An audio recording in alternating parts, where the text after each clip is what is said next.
Bonjour à tous et bienvenue dans ce nouveau podcast Parlons Football. Et ce soir, c'est la cérémonie du Ballon d'Or 2024. Et pour cette occasion, je vous propose de faire un petit tour sur tous les participants, sur tous les nominés. Et je vais vous donner mon top 30. Donc on va partir de la 30e jusqu'à mon lauréat Ballon d'Or pour cette année. Ce top est subjectif, il relate du palmarès, j'ai pris en compte le palmarès, l'impact du joueur sur la saison de son club et de sa nation, et aussi, puisqu'il est subjectif, de ma sensibilité football. Si ce genre de contenu vous plaît, n'hésitez pas à partager ce podcast pour me soutenir, à liker puis à me dire en commentaire qui devrait être pour vous le Ballon d'Or 2024. Je tiens à dire aussi que d'habitude, voilà, mes podcasts ils sont faits un petit peu en freestyle. Je sors le micro, je prépare rien. Là, j'ai quand même préparé le top 30 en amont. Ça a été très très difficile de classer les joueurs, mais je l'ai fait. Et je vous invite du coup à me donner votre avis sur mon top 30 dans les commentaires. Allez, c'est parti. Donc de la 30e à la 26e place, on a respectivement Artem Dovbyk, Emiliano Martinez, Phil Foden, Ademola Lookman et Vitinha. Donc pour expliquer un petit peu mes choix, Dovbyk à la 30e place, ça me semble être logique. Il finit meilleur buteur de Liga, mais derrière il ne gagne pas grand-chose, si ce n'est rien du tout. Et il a surtout beaucoup surperformé cette saison, comme un petit peu l'ensemble de Gérone d'ailleurs. Même constat pour même constat pour Emiliano Martinez, 29e, qui a performé en Première Ligue, qui a grandement participé à la qualification de son club en Champions League, mais qui derrière ne remporte aucun trophée. Phil Foden, 28e, là ça risque de faire un peu plus parler, mais en fait moi je trouve qu'il a fait une saison en demi-teinte, et je pense que si on ne l'avait pas vu dans les 30 nominés, ça n'aurait pas été un scandale quand on voit que par exemple Moussiala n'y est pas. Donc je suis pas sûr non plus qu'il soit dans le top 5 des meilleurs joueurs de City l'année passée. Et c'est pas non plus étonnant qu'au fil de la saison, ce soit Jérémy Doku qui ait pris sa place. Donc 28e, ça me semble bien. Ademola Lookman, 27e. Alors, il a été très performant, surtout en Europa League. Et ça se finit d'ailleurs par une victoire de l'Atalanta. Mais ça reste que l'Europa League. Et derrière, par exemple, si aucun grand club ne se soit intéressé, je pense qu'il y a quand même certaines limites dans son jeu, notamment dans le volume de jeu. Vitinha, 26e. Il est pour sûr l'un des meilleurs milieux de terrain au monde. Il a vraiment été très bon l'année passée, mais le problème c'est que le PSG s'arrête relativement tôt en Champions League, éliminé par Dortmund. Et au final, il ne gagne pas grand-chose si ce n'est la Ligue 1. Donc c'est pour ça que je l'ai mis à la 26e place. Ensuite, on va passer de la 25e place à la 21e. Donc Ruben Dias, Dani Olmo, Nico Williams, Hakan Çalhanoğlu et Federico Valverde. Alors Ruben Dias, 25e, je trouve qu'il a manqué beaucoup de régularité en fait au fil de la saison. Et c'est pour ça que je le mets aussi haut ou aussi bas, selon comment on regarde le classement. Dans l'ensemble, il a été plutôt bon, mais je trouve que vraiment il a manqué de régularité. Et quand on pense au top défenseurs centraux de l'année passée, c'est pas forcément le premier nom qui me vient en tête. Je vais penser à d'autres noms d'ailleurs qui sont dans cette liste, et on en reviendra un peu plus tard. Mais est-ce qu'il est même dans le top 3 des meilleurs défenseurs centraux de l'année passée? Je suis pas forcément sûr. Donc voilà, Ruben Dias, 25e. Dani Olmo à la 24e place. Alors son euro, il a été extraordinaire. C'est sûr qu'il a été très très bon pendant tout l'euro. C'est ce qui lui a valu aussi d'ailleurs d'être recruté au FC Barcelone pour 60 millions d'euros. Mais cependant, derrière, il fait sa saison à Leipzig où il se blesse quand même pas mal, il me semble, cette saison. Et il gagne rien aussi. Donc c'est aussi pour ça que je l'ai mis aussi haut ou aussi bas, encore une fois, comme comment vous regardez le classement. Nico Williams, 23e. C'est sûrement la révélation de l'Euro 2024. Il était insaisissable sur son côté gauche. L'entente avec Lamine Yamal, c'était vraiment extraordinaire. Et Grimaldo aussi sur son côté. Mais bon, du coup, il joue toujours à Bilbao. Il garde de la continuité et de la régularité. Mais au plus haut niveau, à part son euro, c'est zéro Nico Williams. Çalhanoğlu, 22e. Il a fait une saison pleine pour le coup. Et il a su être aussi la principale rampe de lancement en fait, des offensives de l'Inter. Il a permis notamment à Lautaro Martinez, on va en parler un peu plus tard, d'être très bon cette saison. Donc voilà, Çalhanoğlu 22e. Valverde à la 21e place. Alors Valverde, c'est toujours un joueur qui est un peu compliqué à placer.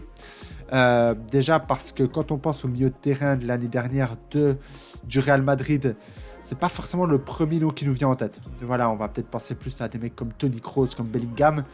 Mais Valverde est tout bonnement extraordinaire. Sincèrement, c'est un des tout meilleurs milieux de terrain au monde. Mais le problème, c'est que je pense qu'aussi au point de vue de sa médiatisation, c'est pas un joueur ultra médiatisé par rapport aux autres joueurs du Real. Donc forcément, il est un petit peu dans l'ombre des autres. Mais il a une palette de jeu qui est vraiment complète. Il sait récupérer les ballons assez bas, même assez haut. Il a un contre-pressing, un volume de jeu qui est assez extraordinaire. Il a une qualité de frappe énorme. Donc Federico Valverde, 21e. J'aurais pu le mettre quand même dans une meilleure place, mais je trouve que c'est très compliqué à placer un joueur comme lui. Ok, maintenant on va parler un petit peu des places 20 jusqu'à 16. Alors dans l'ordre, Alejandro Grimaldo, Mats Hummels, Lamine Yamal, William Saliba et Florian Wirtz. Pour Grimaldo, du coup 20e, c'est compliqué de le classer. Notamment à cause de son poste, c'est le seul piston gauche du classement, il me semble. La saison XXL de Leverkusen, elle est grandement grâce à lui. Il a eu un apport statistique assez énorme, son apport offensif aussi il a été énorme en fait tout simplement toute la saison.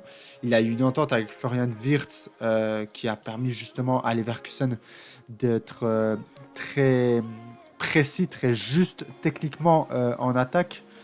Et il a aussi du coup marqué beaucoup de buts et de passes décisives. Donc c'est pour ça Grimaldo 20e. Mats Hummels 19e.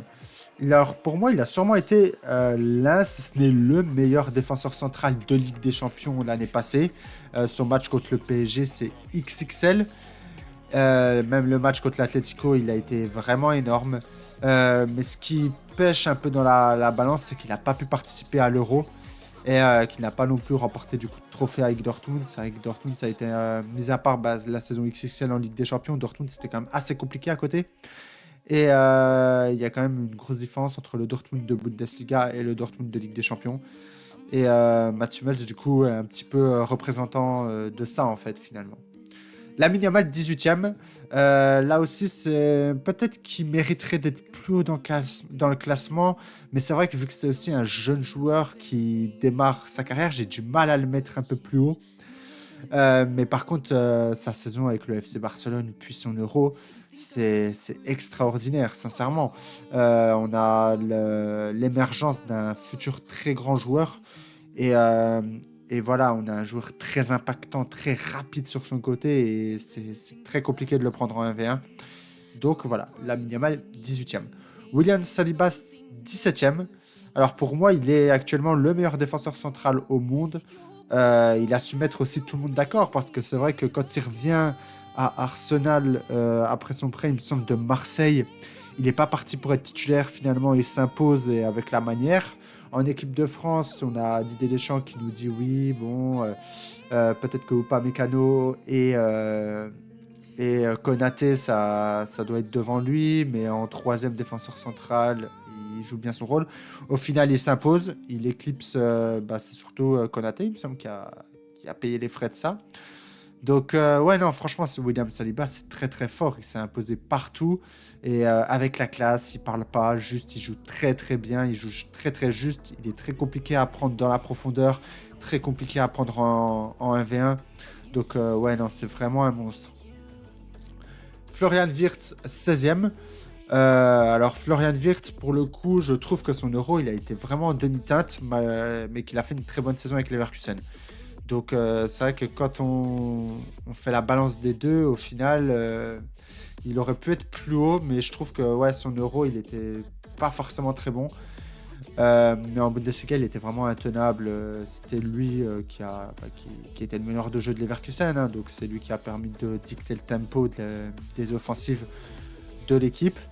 Mais vu qu'il a été moins performant à l'Euro, j'ai décidé de le mettre seulement 16e. Cole Palmer, 15e.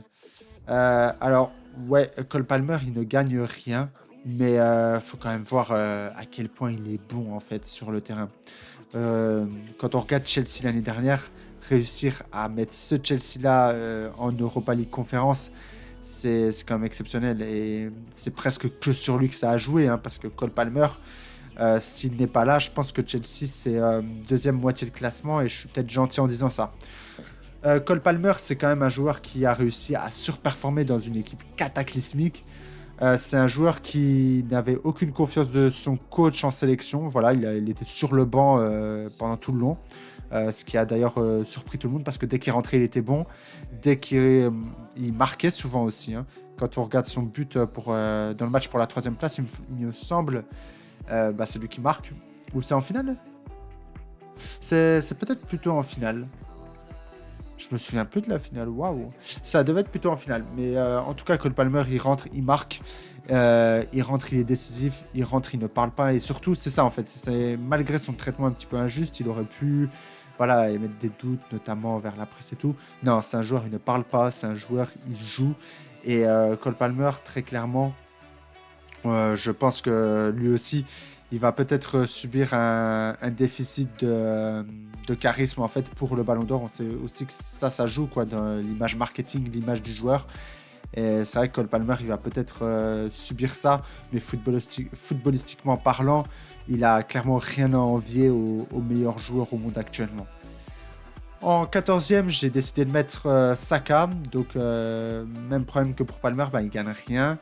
Lui, pour le coup, son euro était quand même assez en demi-teinte aussi à Saka. Mais il a quand même été un des maillons forts d'Arsenal pour essayer de titiller Manchester City jusqu'à presque la fin du championnat pour gagner la Premier League. Mais voilà, presque c'est pas gagné et c'est pour ça que Bukayo Saka n'est que 14e. En 13e place, j'ai décidé de mettre Granit Xhaka.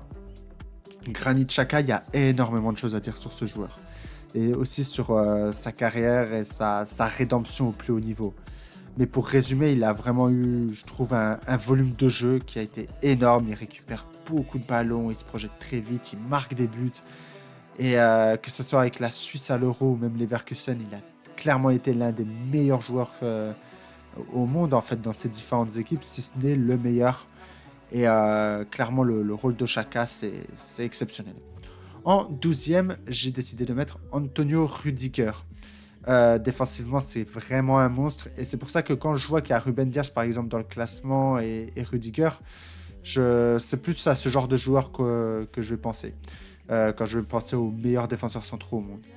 Rudiger 12e, parce qu'il gagne la Ligue des Champions, parce qu'il est énorme aussi toute la saison, même si je crois qu'il démarre sa saison un peu plus tard parce qu'il est blessé, il me semble, l'année dernière en début de saison.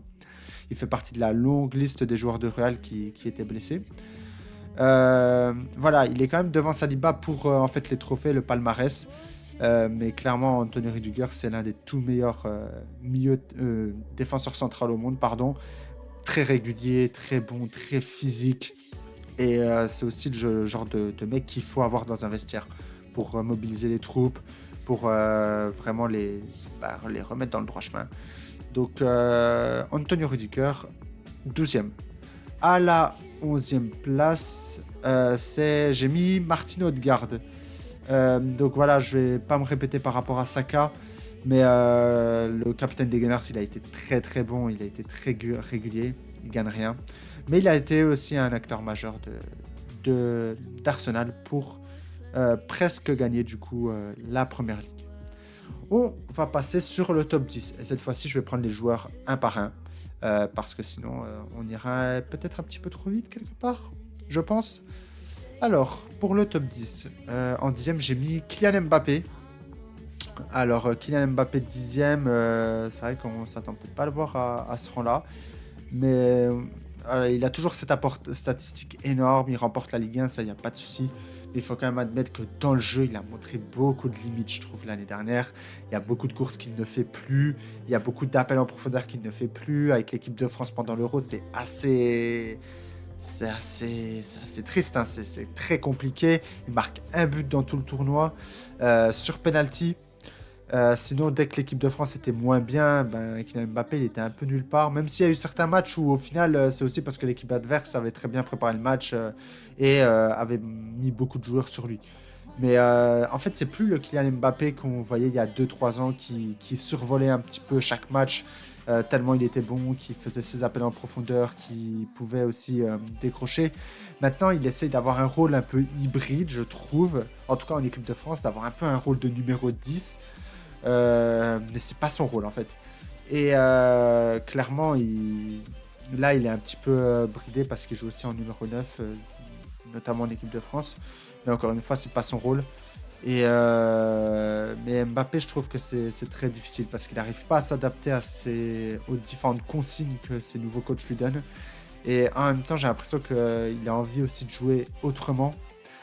Et tout ça mis bout à bout, ben, on a un Kylian Mbappé qui est bien loin d'être aussi performant qu'à une certaine époque. Donc, je le mets 10e. Lautaro Martinez, 9e. Il a démarré très très fort la saison passée. Il a fini meilleur buteur de Serie A avec 24 réalisations. Il remporte évidemment aussi le championnat d'Italie. Et l'Inter l'emporte avec 19 points d'avance. Il a été l'un des hommes forts, en tout cas de 2023-2024. Et je pense que quand on va penser aux meilleurs attaquants de l'année passée, il va être en tout cas dans le genre de joueur qu'on va penser. Tout comme Harry Kane, que j'ai mis 8e. C'est une saison encore une fois sans trophée pour Harry Kane.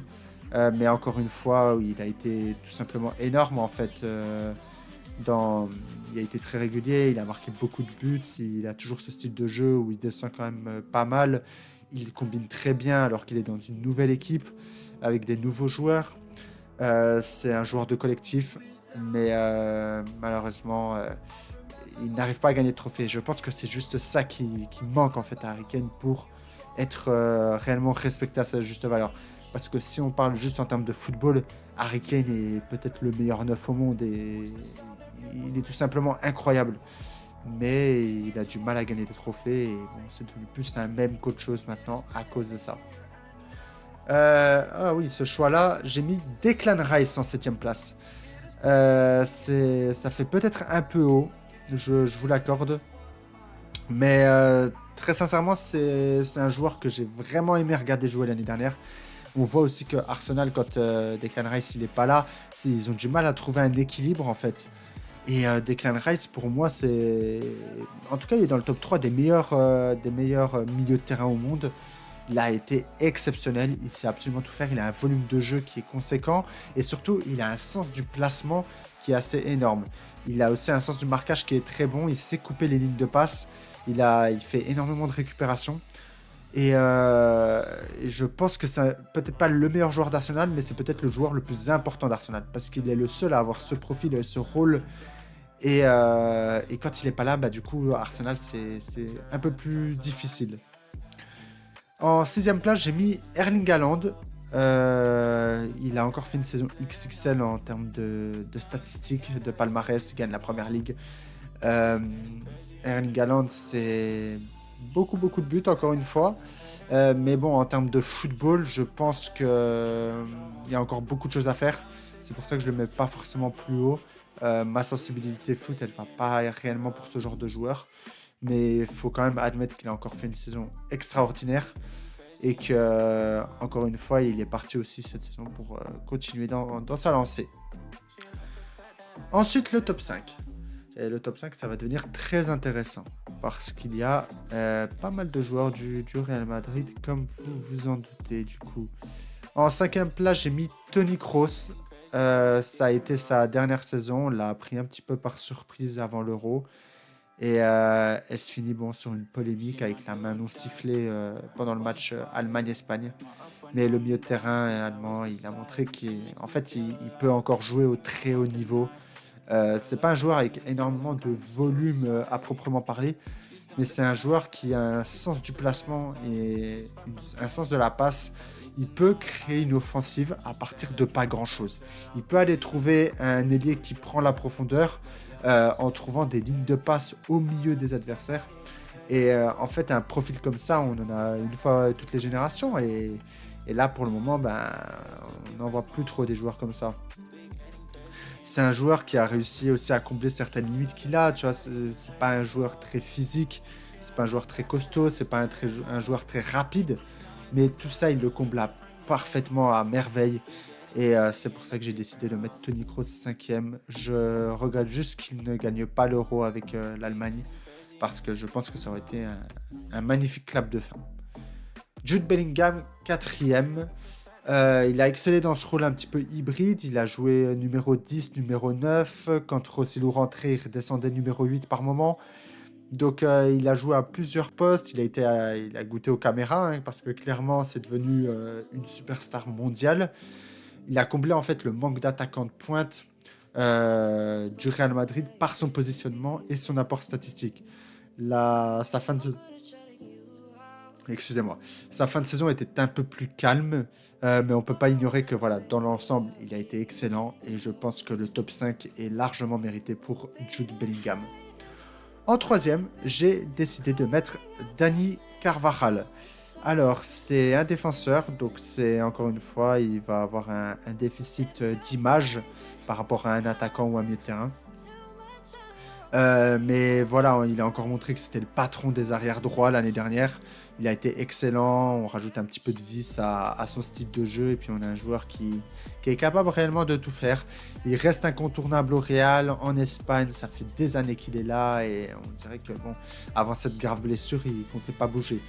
Donc voilà, il a montré qu'il était encore une fois le maître et qu'en arrière droit, on fait pas encore vraiment mieux que lui, quoi. Et donc pour le top 2 et le top 1, je vais vous dire mes choix. Mais avant tout, ça a été très très difficile de les partager. Mais alors, je vais mettre en seconde place Vinicius Junior. Je pense que dans la vraie vie, ce soir, on découvrira que c'est lui qui va le gagner, le Ballon d'Or 2024. Mais moi, dans mon livre, il est deuxième. Je peux pas en fait oublier qu'il a été blessé pendant le début de saison et qu'il a démarré sa saison vraiment tard par rapport aux autres.